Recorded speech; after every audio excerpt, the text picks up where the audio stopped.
L'esprit de mort n'a aucun pouvoir sur un enfant de Dieu. Sur celle qui a la capacité de voir Naomi comme l'arche de Dieu.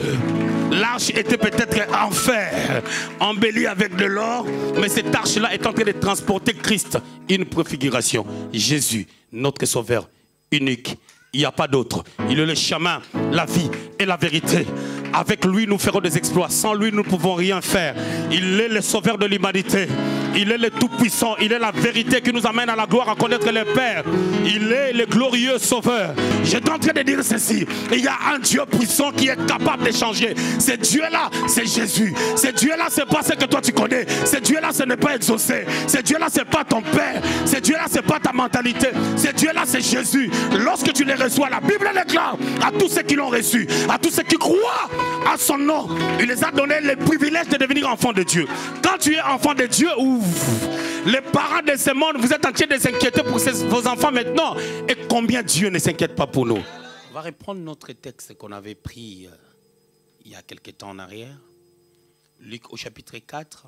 On l'avait lu aussi dans Ésaïe 61, 1 à 2. Mais on va prendre que Luc au chapitre 4, 18 à 19. Luc 4, 18 à 19, je lis au nom de Jésus. L'Esprit du Seigneur est sur moi parce qu'il m'a oint pour annoncer la bonne nouvelle aux pauvres. Il m'a envoyé pour guérir ceux qui ont le cœur brisé, pour proclamer aux captifs la délivrance et aux aveugles le recouvrement de la vue, pour renvoyer libres les opprimés, pour publier une année des grâces du Seigneur. Jean chapitre 1er, on va lire juste le verset 11. Jean 1, verset 11. Elle est venue chez les siens et les siens ne l'ont point reçue. Matthieu au chapitre 11, on va lire à partir du 21e jusqu'au 23e verset. Malheur à toi, Chorazin, malheur à toi, Bethsaïda, car si les miracles qui ont été faits au milieu de vous avaient été faits dans Tyr et dans Sidon, il y a longtemps qu'elle serait repentie en prenant les sacs et les cendres. C'est pourquoi je vous l'ai dit, au jour du jugement, Tyr et Sidon seront traités moins rigoureusement que vous. Et toi, Capernaum, seras-tu élevé jusqu'au ciel? Non, tu seras abaissé jusqu'au séjour des morts. Car si les miracles qui ont été faits au milieu de toi avaient été faits dans Sodome, elles subsisteraient encore aujourd'hui. Verset 24, on est là. C'est pourquoi je vous l'ai dit, au jour du jugement, le pays de Sodome sera traité moins rigoureusement que toi. Amen. Nous sommes en train de parler de la personne de Jésus comme étant notre sauveur, ce qui est vrai. Amen. La Bible dit dans Jean chapitre 3, verset 16, Dieu a tant aimé le monde, il a donné son Fils unique, afin que quiconque qui croira en lui ne périsse point, mais qu'il ait la vie éternelle. C'est-à-dire, c'est vraiment la manifestation de l'amour de Dieu qui a fait en sorte qu'il envoie son Fils unique. Et lorsque nous lisons très bien la parole de Dieu, on peut voir que dans la course de la Bible, ou je dirais dans toute la Bible, on ne parle que de Christ. Je me souviens de Luc au chapitre 24, sur la route d'Emmaüs, Cléopas était avec son frère. La Bible déclare que le Seigneur a commencé à leur parler de lui, commençant par les écrits de Moïse. Voilà, c'est-à-dire même dans l'ancienne alliance, on ne parle que de Jésus. Sauf que l'ancienne alliance, c'est l'ombre et la nouvelle alliance, c'est le dévoilement. C'est-à-dire l'explication de tout ce qui a été dit dans l'ancienne alliance. Et on peut le voir dans le livre de Jean, au chapitre 5, au verset 39. Le Seigneur lui-même est en train de dire, vous sondez les Écritures, vous croyez en elles avoir la vie. Et les Écritures ne parlent que de moi. Ça, c'est Jésus qui est en train de parler. Nous sommes dans Luc au chapitre 4, 18 à 19. Nous voyons le Seigneur expliquer ou faire comprendre aux gens quelle était la mission qu'il allait accomplir sur la terre. On en avait parlé la fois passée. Mais aujourd'hui, par contre, j'aimerais beaucoup plus qu'on parle de la mission. Voilà. Ce que le Seigneur est en train de dire là, dans Luc au chapitre 4, en réalité, il est en train de parler de la mission qu'il devait accomplir sur la terre. Parce qu'il est venu sur la terre pour un but. Il n'est pas venu en touriste. Il est malheureux lorsque, en ces temps, le chrétien ou les gens qui ont la Bible en main ne savent pas exactement quelle est la mission qu'ils sont appelés à accomplir sur la terre. C'est là où il y a toutes sortes de tergiversances doctrinaux, batailles entre chrétiens, ainsi de suite. C'est juste parce que chacun n'arrive pas à se tenir à son poste. Chacun n'arrive pas à comprendre ce à quoi nous sommes appelés. Et le peuple de Dieu doit être éclairé par rapport à toutes ces choses-là. On avait réparti la mission du Seigneur en 3 phases.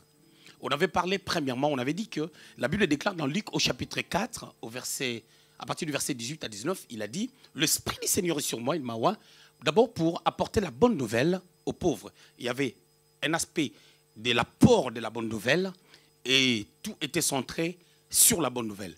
Et la deuxième des choses, c'était pour ramener la délivrance aux captifs, à ceux-là qui étaient captivés, à ceux-là qui étaient dans l'aveuglement.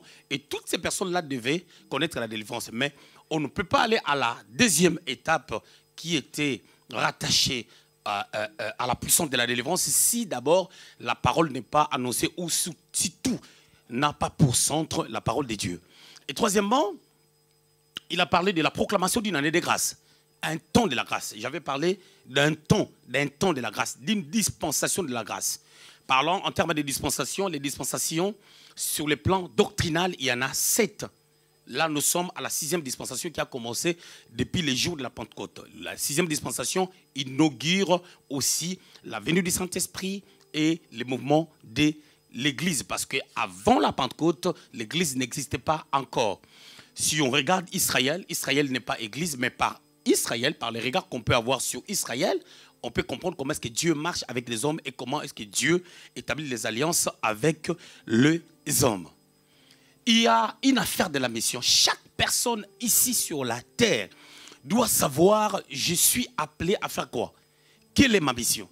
Vous allez remarquer que tous les problèmes de foi que nous avons, c'est juste parce qu'on n'a pas encore compris notre mission, premièrement. Deuxièmement, peut-être on est en train de refuser notre mission. Parce que lorsque quelqu'un comprend sa mission, c'est là où tout commence à couler.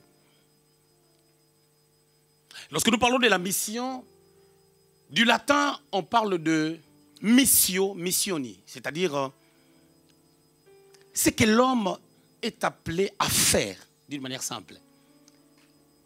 C'est un engagement, c'est une responsabilité qu'on prend pour accomplir quelque chose, pour accomplir une tâche quelconque. Mais par contre, la mission est rattachée à une vision. La vision, c'est ce qu'on a compris.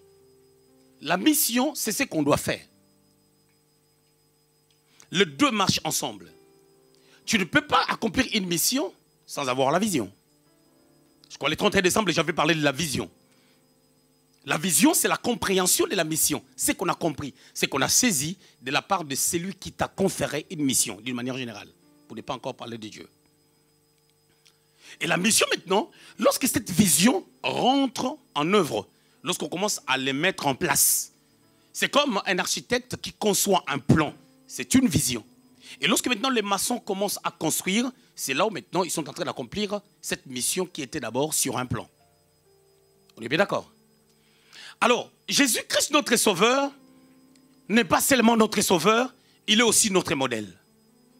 Jésus-Christ n'est pas seulement notre modèle, il est aussi notre soutien, notre appui. Il a dit dans sa parole, sans moi, vous ne pouvez rien faire. C'est-à-dire, tout ce que nous faisons sur la terre étant chrétiens, nous le faisons par l'appui que nous avons auprès de lui. Il y a quelque chose. Romains chapitre 10, verset 17. J'avais utilisé ces petits passages pour dire ceci. La Bible dit, la foi vient de ce qu'on entend. Et ce qu'on entend vient de la parole de Christ, de la révélation de Christ. C'est-à-dire, celui qui a reçu une révélation, ou celui qui reçoit la révélation, va comprendre la vision qu'il va accomplir. Et lorsque tu vas comprendre cette vision, cela te permettra de pouvoir entrer maintenant dans ta mission. Et Jésus, venant sur la terre, il était venu accomplir une mission. Et vous devez comprendre une chose. Chaque mission qu'un chrétien peut avoir est unique. Chaque personne a sa mission et les missions ne se ressemblent pas. On peut sortir d'une même famille, on n'aura jamais la même mission. Tu peux le voir, dans le monde entier, nous avons même les pasteurs qui sont des jumeaux. Ils n'opèrent pas dans la même dimension, ils n'opèrent pas sous la même onction. Ils n'opèrent pas de la même manière parce que la mission est unique. La mission est unique. Dans la vie des hommes, nous pouvons être édifiés par ce que Dieu a fait avec les autres. Mais vous devez comprendre une chose, que ta vie ne sera jamais la copie d'une autre personne. Je peux être édifié par le témoignage de quelqu'un. Je peux être édifié par ce que Dieu a fait dans la vie d'une personne. C'est-à-dire, ça ressource ma foi, ça fortifie ma foi, ça fonde ma foi. Ça me permet de pouvoir dire que Dieu est capable encore de faire et que le temps des miracles n'était pas encore passé. Dieu est encore en train d'agir. Mais ma vie ne se passera pas exactement comme cette personne. Il y aura toujours des modifications. Pourquoi? Parce que lorsque Dieu entre dans le monde de l'accomplissement, il y a d'abord la compréhension de la personne qui doit vivre la manifestation de la gloire de Dieu. Et il y a Dieu qui est le metteur en scène, qui agit, mais il passe par nous pour agir. Et tout dépend de la manière dont on comprend, on saisit aussi les saisons. C'est comme dans 1 Chronique au chapitre 12, au verset 32. Si vous lisez tous ces chapitres, vous allez remarquer qu'on est en train de parler de tout Israël qui s'est réuni tout autour de David pour le couronner roi à Hébron. Mais au verset 32, on parle de fils d'Issachar qui ont discerné les temps pour savoir que ferait Israël pour couronner David roi. C'est-à-dire que les gens sont venus, tout le monde est venu pour couronner David roi, mais les gens ne savaient pas exactement qu'est-ce qu'il fallait faire pour reconnaître la royauté de David. Ce n'est que le fils d'Issachar qui a eu l'intelligence de temps pour comprendre qu'est-ce qu'il fallait faire. Pourquoi? Parce que Issachar était rattaché à des prophéties liées à sa tribu. Et lorsque nous retournons dans Genèse au chapitre 49, vous allez remarquer comment est-ce que Jacob est en train de donner des prophéties pour chacun de ses enfants. Et sur base de ça, toutes les nations pouvaient, ou je dirais toutes les tribus pouvaient s'attacher à ces prophéties pour comprendre quelle sera l'ère à venir. Jésus est venu dans ce monde avec une vision précise pour accomplir une mission précise. Mais quand il vient, la Bible dit, cette lumière qui est Christ est venue chez les siens, c'est-à-dire chez ceux-là de sa famille. Mais ni la vision, ni la mission n'a pas été reçue. Ni lui-même, il n'a pas été reçu. C'est là où le problème commence. Pourquoi? Parce que lorsque Dieu appelle quelqu'un, lorsque tu viens dans une église, lorsque tu viens dans une entreprise, lorsque tu es dans un mariage, lorsque tu commences une entreprise, tu dois comprendre qu'il y a des réalités qui barricaderont le chemin afin que tu ne puisses pas vivre dans la quiétude, afin que tu puisses abandonner ce que tu as commencé. Il y a des réalités de la mission. Lorsque je parle de la mission, je ne suis pas en train de parler de quelqu'un qui a l'appel à avoir le micro en main pour prêcher forcément. Parce que quand la parole de Dieu sort, pour une autre personne, ça peut être un fortifiant. Pour une autre personne, ça peut être un enseignement qui l'amène à avoir une connaissance. Pour une autre personne, ça peut être quelque chose qui t'amène à la repentance. Pour une autre personne, ça t'amène à changer la direction. Pour une autre personne, ça t'amène juste à être encouragé parce que tu es dans la chose. Pour une autre personne, c'est comme je disais tout à l'heure, ça te fortifie à demeurer dans la chose. Pour une autre personne, ça t'apprend qu'est-ce que tu dois faire et comment tu dois procéder. C'est ça le but de la parole, raison pour laquelle même lorsque le Seigneur parle de sa mission, il commence d'abord par dire pour annoncer la bonne nouvelle aux pauvres, c'est-à-dire ceux-là qui sont en manque, ceux-là qui sont à la recherche de quelque chose. Vous savez, il arrive des fois, les diables nous comblent. Les diables nous amènent à croire que nous sommes comblés et que nous n'avons pas soif. On a soif de rien. C'est là où l'orgueil remonte dans notre cœur parce qu'on s'est dit, on ne cherche rien, on a besoin de rien. Parce qu'on a sa petite bagnole, parce qu'on a son petit appartement, on peut payer à la fin du mois, ainsi de suite. Et on est limité. Pendant que Dieu nous a appelés à aller de gloire en gloire, de succès en succès et d'expérimenter de grandes choses. Parce que si la vie doit s'arrêter au crédit accordé, doit s'arrêter à l'appartement payé, doit s'arrêter à un prêt pour acheter la voiture, je vous dirais que les païens ont la facilité d'avoir des millions sans qu'ils soient chrétiens. Et la gloire de Dieu ne peut même pas se reposer par rapport au matériel. La gloire de Dieu, ce sont des choses surnaturelles que Dieu arrive à opérer dans la vie d'une personne qui crée une histoire pour l'édification d'autres personnes. C'est ça la mission que nous avons accomplie sur la terre. Il faut que ma vie témoigne la gloire de Dieu. Il faut que ma vie soit une histoire qu'on peut écrire. Et si la Bible pouvait continuer d'être écrite, on doit écrire ton nom. Comme Rahab la prostituée. Cette femme qui n'avait pas d'identité. Qui était reconnue comme prostituée. Rahab la prostituée. Donc elle s'appelait Rahab, mais elle était aussi prostituée.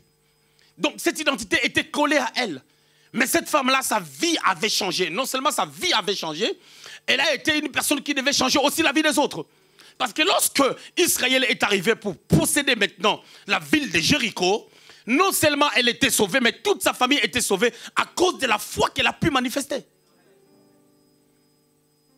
C'est-à-dire, les chrétiens, nous devons quitter cette dimension de vivre pour nous-mêmes, de vivre pour notre joie, de vivre seulement pour notre intérêt. Mais nous devons savoir que notre vie doit être une histoire. Si notre vie est une histoire, c'est là où nous devenons un signe et un présage. Et les gens peuvent lire Dieu au travers de nous. La pensée de Dieu était que l'homme soit créé à l'image et à la ressemblance de Dieu. C'est-à-dire, lorsque Dieu crée l'homme à son image, par l'homme, on doit voir Dieu. Par l'homme, on doit voir comment Dieu opère. Par l'homme, on doit voir comment Dieu se manifeste. Et si la vie de l'homme impacte, si la vie de l'homme impressionne, c'est là où on peut lire Dieu. C'est là où on peut voir comment est-ce que Dieu fonctionne avec les hommes. Le Seigneur est venu, il a rencontré pas mal de batailles. Je vais énumérer 3. La première des choses, c'était, bien entendu, il est venu chez les siens ne l'ont pas reçu. Quand le Seigneur est venu, il y avait déjà une réalité. Il y avait le grec qui était parlé dans la contrée, en Israël. On parlait grec. Ils avaient leur langue. La langue hébraïque, c'est sa langue qu'Abraham parlait. Bien aimé, Dieu parle toutes les langues. Lorsque l'autre est parti à Sodome et Gomorrhe, on ne parlait pas l'hébreu, on parlait une autre langue. Mais les 3 personnes qui sont venues parler à Abraham, ils ont utilisé la langue qu'Abraham comprenait. Et quand les 2 personnes ont continué la route pour aller chez Lot, ils ont parlé la langue que Lot comprenait. Dieu, c'est un Dieu des surnaturels. Dieu, c'est un Dieu.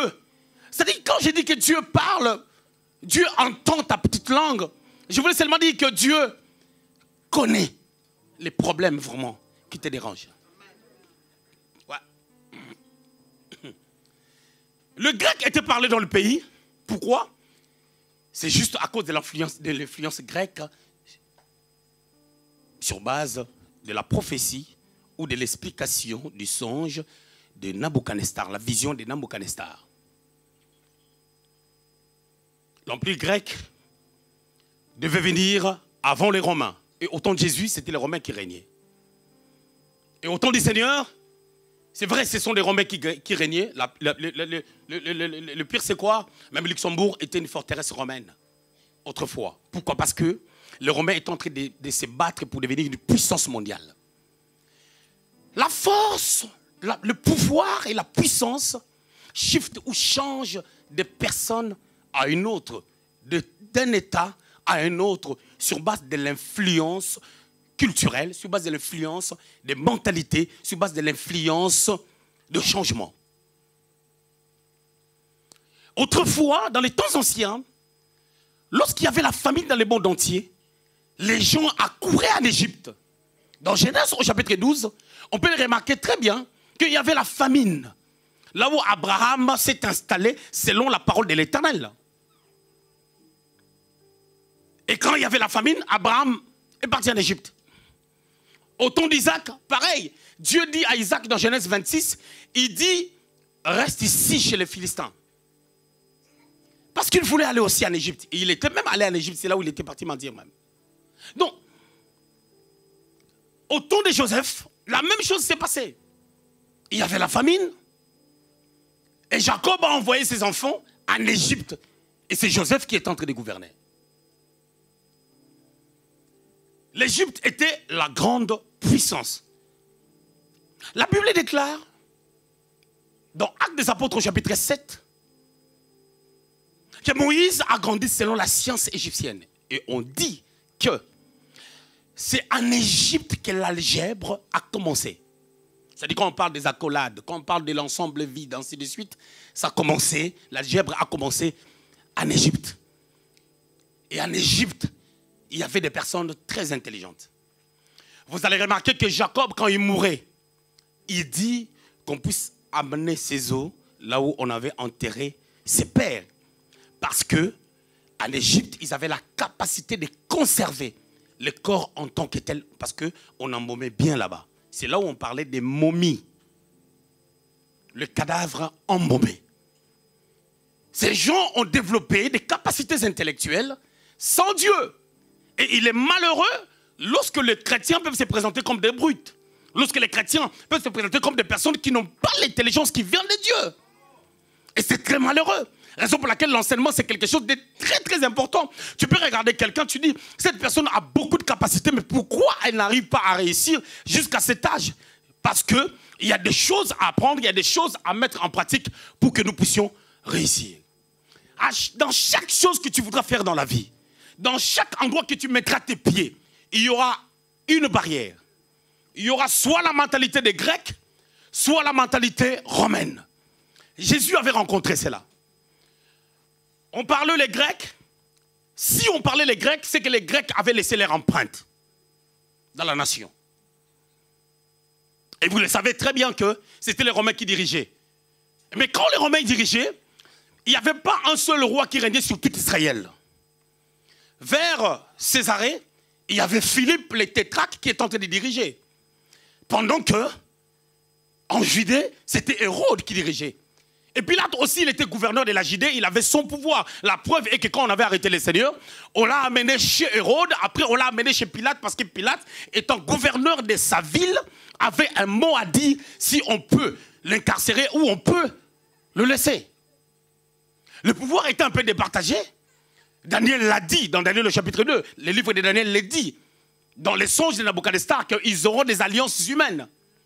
Ils auront des alliances humaines parce que là où Dieu ne règne pas, il y a la division. Raison pour laquelle vous remarquerez dans une église, lorsque les gens ont encore tendance à ne pas supporter d'autres personnes parce qu'ils ne sont pas comme toi tu les souhaites, tu n'as pas encore compris ce qu'il faut comprendre ou selon la manière dont tu dois comprendre. Parce que lorsqu'on parle de l'amour, nous devons nous supporter. Tu dois m'aimer malgré mes défauts. Parce que l'amour, ce n'est que le fait de m'aimer malgré les défauts. Esaü n'était pas aimé parce que son père l'aimait à cause de quelque chose. Il l'aimait à cause du gibier. Il n'était pas aimé, ce n'était pas un vrai amour. Parce que le vrai amour, c'est m'aimer comme je suis. Sans aucun intérêt. C'est-à-dire, il n'y a rien qui t'amène à pouvoir m'aimer. Beaucoup de personnes aujourd'hui sont dans des églises parce que les pasteurs voient des choses dans le sens où ils veulent.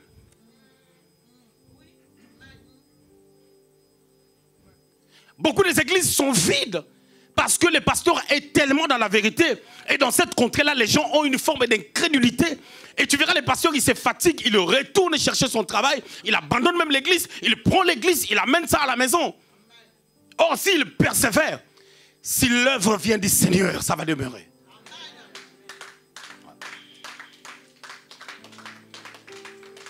Si l'œuvre vient du Seigneur, ça va demeurer. Nous avons conduit ce genre de combat au début. Les gens qui étaient venus, les gens de ma tribu, on dit quoi? De ma nation, de mon origine. Hein? De mon origine, étaient venus. Ils ont vu que je ne parlais pas grec.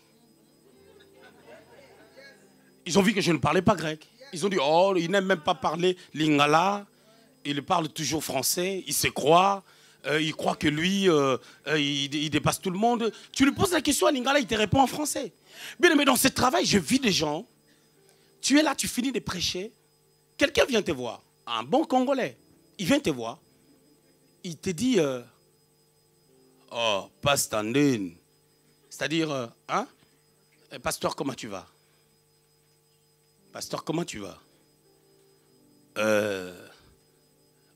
Au bétara fort, hein? C'est-à-dire que tu t'habilles bien. Donc j'ai des trucs, je suis en train de vendre, et si tu peux acheter. Je ne peux pas acheter des choses non déclarées. Quand j'achète, il y a la TVA qui doit être soutirée par rapport à ce que j'ai acheté. C'est-à-dire, cette personne ne peut pas me vendre des choses non déclarées. Je serai comme un receleur. On est en train de voler ensemble.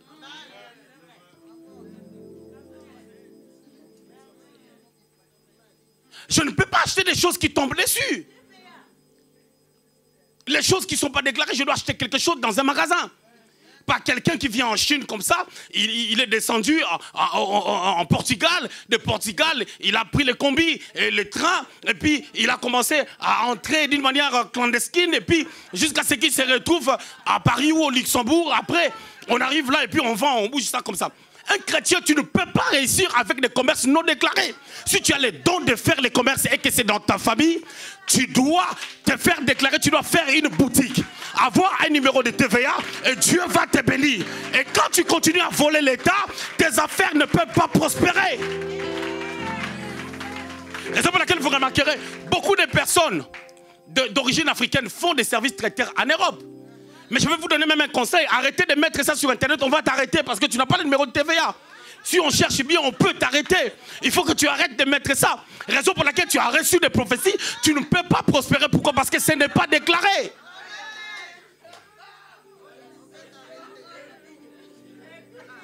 Un type comme ça, tu crois que si tu as le langage des Grecs et des Romains, tu peux l'aimer? Mais l'essentiel est que Dieu nous aime. Bien aimé, je voulais dire à quelqu'un, les personnes qui ne t'aiment pas sont moins nombreuses que les personnes qui t'aiment. Parce que toi, tu as Dieu. Tu as les anges.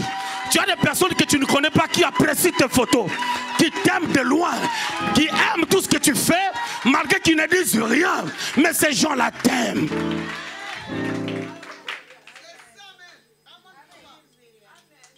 Écoutez. Le Seigneur est venu, la première barrière, il rencontre les Grecs, il rencontre les Romains.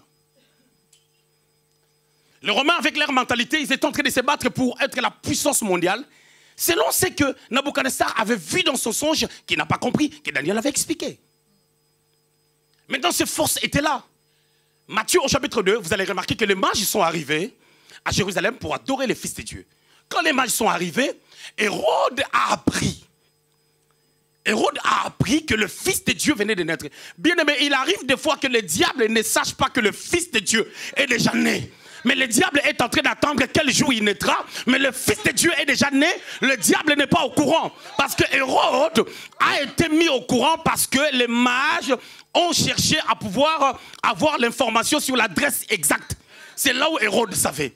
Il y a des choses que le diable ne connaît pas. Il te frappe un peu à désordre.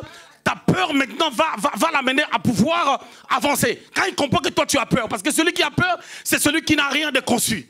Quand tu as quelque chose de conçu, quand tu as un background, tu n'auras pas peur. Et si le diable sent que tu n'as pas peur, c'est là où il va comprendre que tu es une autre personne. Ouais. Ça, c'était déjà une barrière. Alors, quand les mentalités, chaque gouvernement, dans une nation, amène une mentalité, amène une culture. Et je vous dis la vérité. Chaque autorité dépose dans la nation une certaine façon de vivre, une certaine façon de faire. En République démocratique du Congo, autrefois Zaïre, il y avait une situation qui s'est passée. Le président Kasavubu, qui a pris le pouvoir en 1960 jusqu'à 1965, il est mort bizarrement. Il était dans une résidence sous surveillance. Il était de ma tribu. Je ne sais pas qui était de ma tribu peut être Yuma comme ça. Comment quelqu'un de ma tribu peut être comme ça pendant que dans notre tribu, on est des parleurs et on n'est pas comme ça. Bon, bref, il était comme ça. Le président Mobutu a dit, le Premier ministre ne s'entend pas. Le Premier ministre, c'était Lumumba. Je parle de 1960 à 1965. Le Premier ministre ne s'entendait pas avec le président. Il disait des choses contre le président. Lumumba, l'héros national, hein, un homme respectable. Le président ne s'entendait pas avec Lumumba. Mobutu, il était le chef d'état-major. Il est venu. Le président a dit, je veux que le Premier ministre soit arrêté. Et le Premier ministre a dit, je veux que le président soit arrêté. Mobutu, il est venu. Il a dit, je vais arrêter les deux. Il a dit, comme les deux, tout le monde veut que j'arrête tout le monde, donc je vais faire ce qu'ils ont dit. Et ce sont mes chefs. On me dit d'arrêter le président, on me dit d'arrêter le Premier ministre. J'arrête les deux. Alors comme le pays est resté sans responsable et sans responsabilité, et moi j'assume ces responsabilités, je deviens responsable à cause des responsabilités que je vais assumer. C'est comme ça que Mobutu est devenu président. Quand il est devenu président, il a ôté l'apport des cravates. Ils ont enlevé les cravates. Le veste que nous mettons normal avec 2 boutons, il a enlevé ça. Il a ramené des costumes comme ça, mais sans cravate, en mettant des mouchoirs ici comme Emmanuel fait. Ça s'appelle lavalière, comme le prophète Rifan met avec Emmanuel. Lavalière, ça s'appelle lavalière si tu ne connais pas.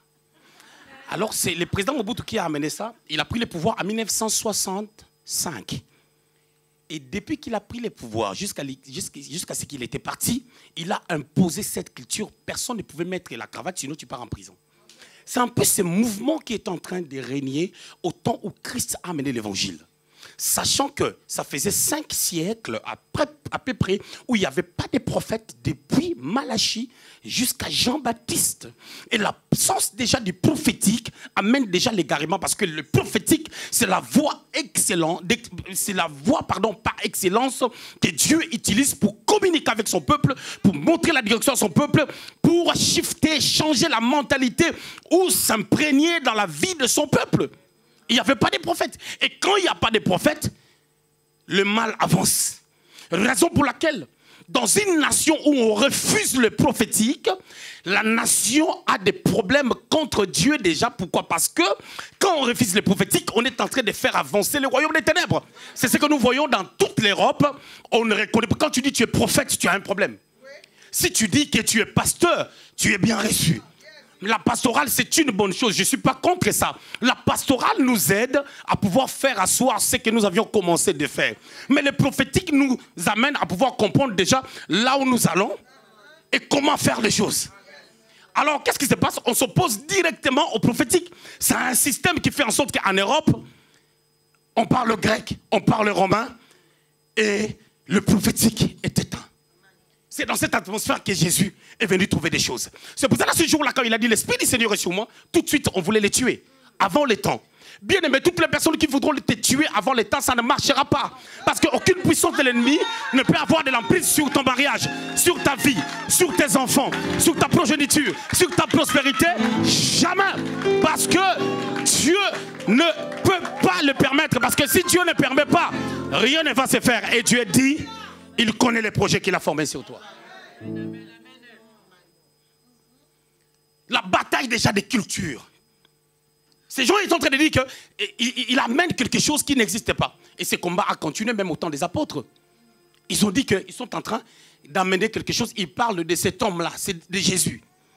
Les apôtres au chapitre 4, vous remarquerez comment est-ce que les apôtres, ils ont été emprisonnés juste à cause du nom de Jésus. Parce qu'on ne voulait pas que ces noms-là soient cités. Pourquoi? Parce que ce nom-là a été souverainement élevé. Philippiens chapitre 2 verset 9. Souverainement élevé afin qu'au nom de Jésus-Christ, tous genoux fléchissent. Et dans le livre des Actes des Apôtres, les gens voyaient que quand le nom de Jésus était prononcé, les démons quittaient le corps, les gens changeaient de mentalité. Un jeune homme, un monsieur, une femme qui est affecté par le nom de Jésus, le lendemain il va se réveiller. Tous les projets qu'il avait dressés avec ses parents, il vient, il dit je ne suis plus avec vous. C'est ce qui s'est passé avec Gédéon. Gédéon s'élève du jour au lendemain parce que Dieu l'a visité, il détruit l'autel de son père. Et quand il détruit l'autel de son père, il crée un problème avec son père. Il en a de même avec Abraham. Qu'est-ce qui a amené Terah à pouvoir quitter la Mésopotamie? Genèse au chapitre 11, 30 à 31. La Bible dit Terah a quitté avec Abraham et Sarah, sa femme, ainsi que l'autre. Pourquoi? Parce qu'Abraham, quand il a reçu l'appel, lorsqu'il était encore en Mésopotamie, qu'est-ce qui s'est passé? Par cet appel-là, il commençait à faire le contraire de ce que son père voulait. C'était des gens qui adoraient d'autres dieux. Et Abraham commençait à annoncer Dieu dans ses territoires. Et plus Abraham annonçait Dieu, Abraham est en train de polluer, de détruire les autels de son père. C'est que son père avait placé comme base pour renforcer ses richesses. Et c'est de cette manière que Terah a dit non, on quitte même.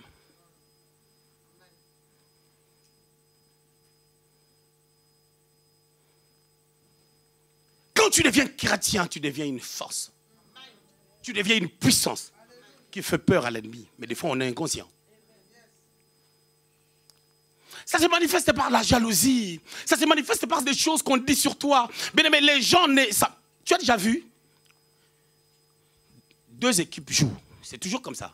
Okay? On est sur le terrain. On nous gagne 2-0. OK? 2-0 à la 20e minute. On a encore... le deuxième mi-temps, ainsi de suite. Et puis on commence à dire, ah non, nous c'est fini pour nous. Non, on continue à jouer. C'est ce qui se passe. Les gens, quand tu deviens chrétien, beaucoup de personnes sentent que tu vas prendre de l'ascendance par rapport à eux. Tu vas prendre de l'envol par rapport à ta vie. Et ils n'ont pas la capacité d'accepter Jésus. Mais qu'est-ce qu'ils vont faire? Ils vont te casser. Ils te diront des choses comme ça. Ils vont te faire comprendre que depuis que tu es chrétien, tu as quoi? Depuis que tu es chrétien, tu as quoi? Bien aimé dans le Seigneur, si quelqu'un a l'incrédulité qui l'amène à ne croire à personne, même si tu deviens millionnaire, il ne croira pas. Parce qu'il y a des gens qui ne croiront que parce que Dieu les a touchés.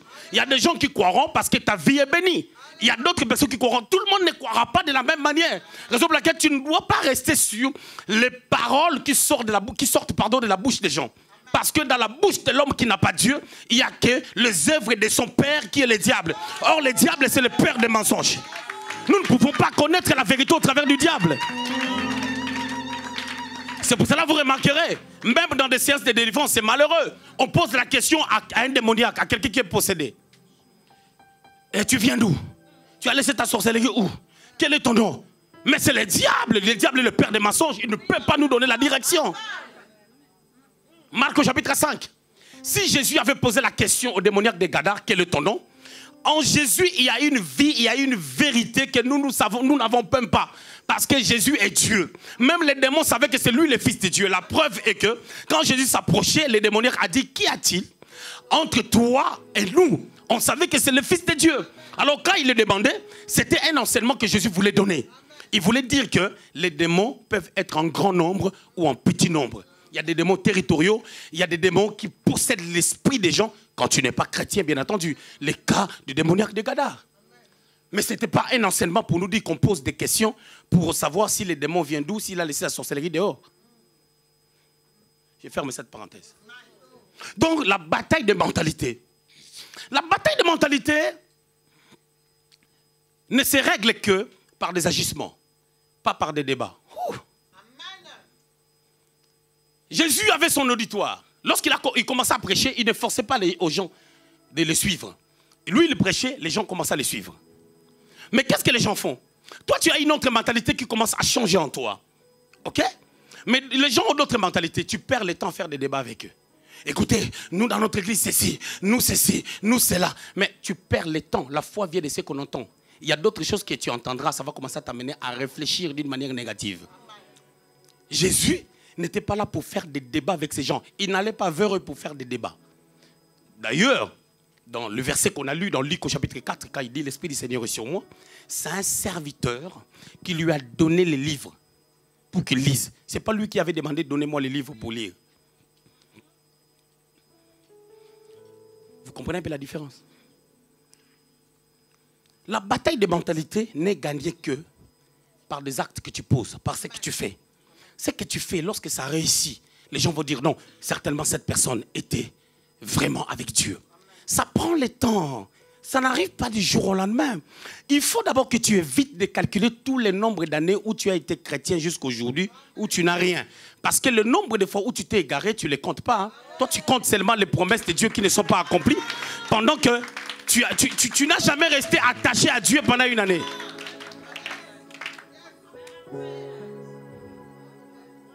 Oh, nous, on avait reçu Jésus en 1980. Tu dois avoir la honte de dire que j'ai reçu Jésus en 1980, ça fait 38 ans. Parce que quand on regarde ta manière d'agir, quand on regarde tes commérages, quand on regarde tes calomnies, quand on regarde ton attitude, quand on regarde tes boudes, ça ne concorde pas avec les années où tu as fait avec le Seigneur. Et tu deviens comme des docteurs de la loi. Très longtemps dans les temples, ils sont devenus gros comme Élie le sacrificateur, mais pendant qu'ils ne voient plus rien.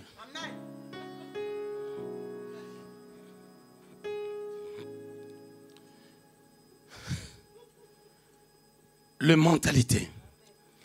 Le deuxième problème que le Seigneur avait rencontré et qu'il a vaincu, à part le mentalité, c'était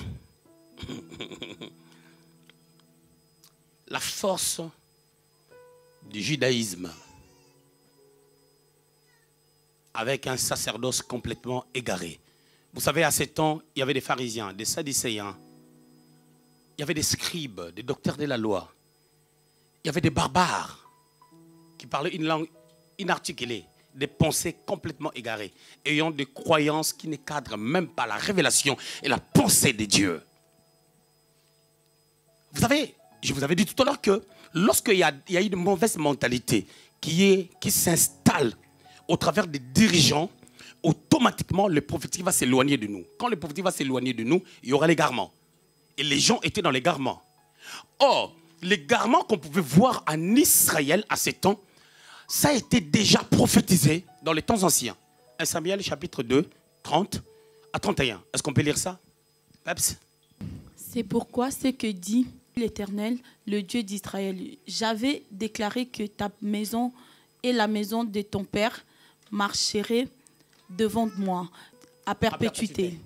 Et maintenant, dit l'Éternel, loin de moi, car j'honorerai celui qui m'a honoré, mais ceux qui me méprisent seront méprisés. Voici le temps arrive où je retrancherai ton bras et le bras de la maison de ton père, en sorte qu'il n'y aura plus de vieillards dans ta maison.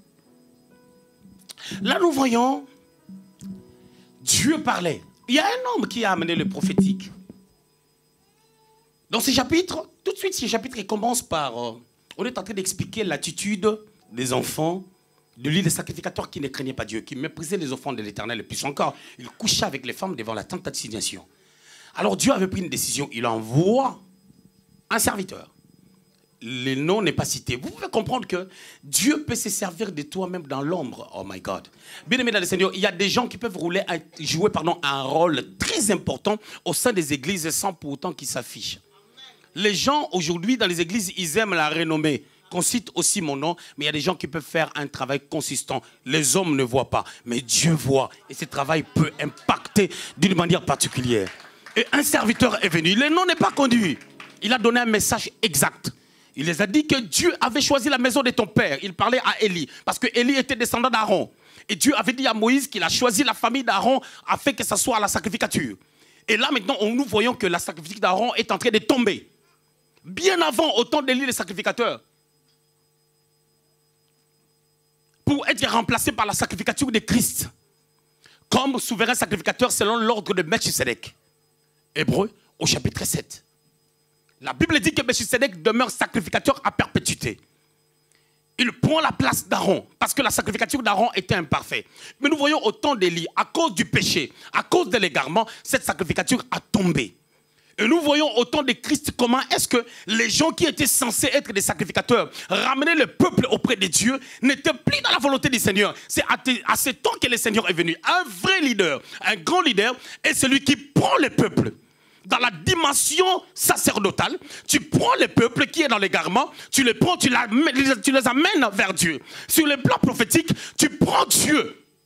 Tu l'amènes vers le peuple. Quelqu'un va dire, mais comment prendre Dieu? Comment tu peux déplacer Dieu du ciel jusqu'au milieu du peuple? Non, le prophétique, c'est lire la pensée de Dieu. Quand tu lis la pensée de Dieu, c'est Dieu que tu lis. Et tu prends cette pensée, tu amènes ça au milieu du peuple. C'est ça le prophétique. Et l'apostolat, c'est la capacité de pouvoir bâtir les vies des gens sur base de ce qu'on a vu de la part de Dieu, parce qu'on a déplacé Dieu, on l'a amené au milieu du peuple. Et quand on déplace Dieu, on l'amène au milieu du peuple, les gens ont la capacité de le voir de près. Le Dieu qu'ils voyaient de loin, qui n'avait pas la capacité d'apercevoir. On l'amène de près pour que le peuple puisse lire les cœurs du Seigneur. C'est ça le prophétique. Et la sacrificature. Parce que Jésus avait une face d'un sacrificateur souverain. Il avait une face d'un prophète parce qu'il était dans le prophétique. Il avait la face d'un apostole, c'est-à-dire d'un apôtre parce qu'il était envoyé de Dieu. Apôtre veut dire envoyé de Dieu. Il était envoyé afin d'accomplir la mission. Et pour accomplir la mission, il devait avoir des bases. La Bible dit car Dieu a tant aimé le monde, il a donné son fils. Il a été donné par Dieu comme un don. Et lui, qu'est-ce qu'il a dit? Hébreux chapitre 10, verset 7. Il a dit, je viens faire ta volonté. Je viens faire ta volonté. Tu ne peux pas accomplir la mission si tu ne viens pas accomplir une volonté. La mission n'est interprétée que par la volonté de celui qui a donné la vision qu'on a compris et on a obéi. Beaucoup de personnes échouent parce qu'ils n'obéissent à rien. Ils n'obéissent qu'à leur tête-tête, à leurs principes, à leurs pensées, à leur façon de faire.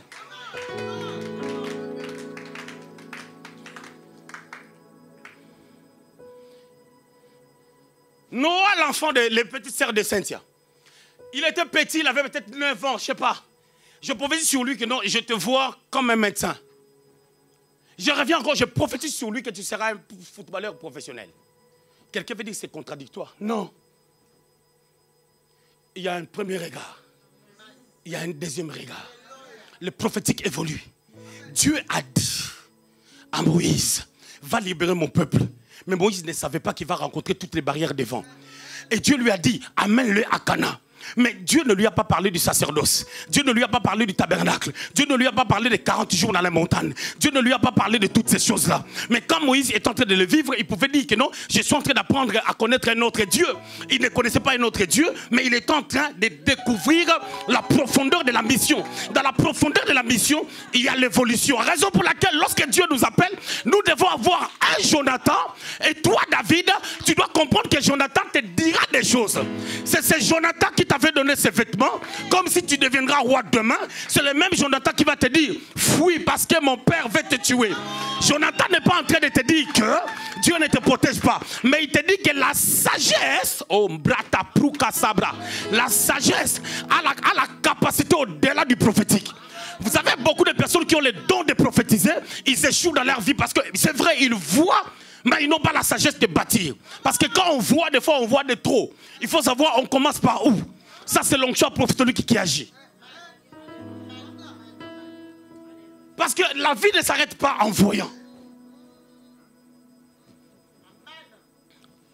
Vous savez, si je regarde Cynthia, vous savez, derrière moi, je vois qui?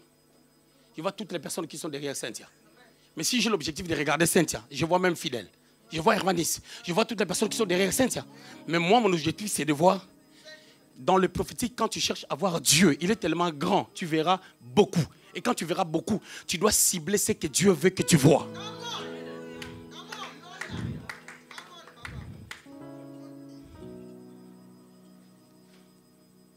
Je vais aller rapidement, parce qu'on m'a dit il reste peut-être 2 minutes ou 5. La dernière des choses qu'il a rencontrées comme bataille, c'était l'incrédulité. Les gens étaient tellement incrédules. On vient de lire un texte au début, quand on avait commencé. Dans Matthieu chapitre 11, versets 21 à 23. Dieu, oh my God, Jésus est en train de prononcer des sentences contre 3 villes. Il dit, malheur à toi, Chorazin. Malheur à toi, Bethsaïda. Si les miracles qui ont été faits chez vous ont été faits à Sodome et Gomorrhe, il se serait repenti. Et il dit, toi, Capernaum, avec ton orgueil, tu ne seras pas élevé, tu seras rabaissé.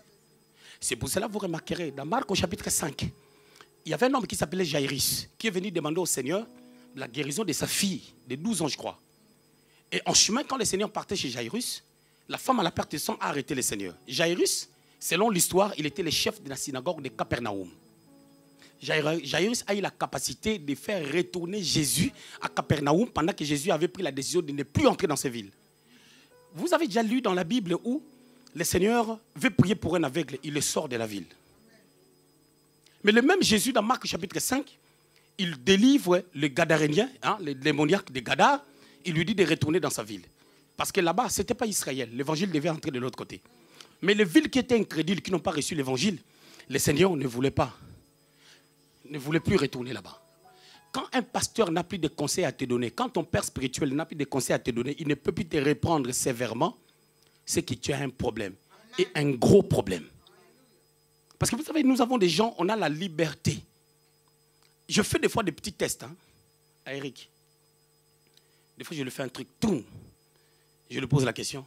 Ce que je te fais là, je peux te le faire à telle personne? Lui-même, il dit non. Je lui pose la question, pourquoi? Parce que ce n'est pas encore ton fils. Parce que ce n'est pas encore ta fille. Je dis, pourquoi je le fais à toi? Avec les fils, on se permet de tout. Avec les fils, le père le prend, il l'envoie là où on va les lapider. Oula. Là où on va les maltraiter, là où on va reconnaître son autorité. Parce que le père sait que le fils a été assez préparé, il a accompli sa mission sur la terre. Malgré l'incrédulité, malgré les mentalités égarées, le fils ne va pas s'égarer parce qu'il connaît, il a la matière de ce que le père lui a donné. Notre problématique c'est quoi? C'est parce que nous ne sommes pas encore devenus fils. Parce que quand tu deviens fils, tu quittes l'étape de l'enfance pour shifter. Parce qu'un enfant naît, mais un fils devient un don. C'est-à-dire il y a une transition qui se fait. Il y a une croissance qui se fait de l'immaturité à la maturité. Quand on atteint la maturité, on peut dire comme Jésus, voici je viens faire ta volonté et rien que ta volonté. Ma mère s'est battue dans sa vie pour que moi j'aille à l'université. Je ne suis pas parti. Dieu s'est opposé. Mais si moi j'avais dit que je ne pars pas, vous savez qu'est-ce qui allait se passer? J'allais avoir des problèmes contre mes parents. Comme Dieu c'est un artisan de bonheur, des fois il fait bien. Pendant que moi j'attends d'aller à l'université, les choses ne marchaient pas pour moi. Les choses ne marchaient pas pour moi. Les choses ne marchaient pas pour moi. Je rate le visa. Pendant que je n'ai pas d'inscription de l'autre côté à l'université. Ça, c'est Dieu qui fait des choses. Pour que lorsque je vais me lever, pour parler, qu'on sente que ça, c'est la matière qui vient de Dieu. Ça, c'est l'intelligence qui vient de Dieu. Et quand tu m'entends parler, j'ai été dans des auditoires des chercheurs, des médecins, des gens qui ont bac plus 41. Je les ai épatés par la grâce de Dieu. C'est là où Dieu authentifie son appel. C'est là où Dieu nous permet de pouvoir voir combien on a lu les cartes de Dieu. Je ne suis pas en train de dire à Samy de ne pas aller à l'université parce que sa manière de réfléchir, ce n'est pas la manière dont moi je réfléchissais. Et toi, Samy, tu dois aller à l'université. Aucune personne ne montrera dans les ministères, dans cette assemblée, les enfants qui sont là, sans m'amener le diplôme de bachelor ou le diplôme de la licence. Parce que vous devez étudier. Tu vas voir ton ministère, je dirais, mets ton ministère de côté.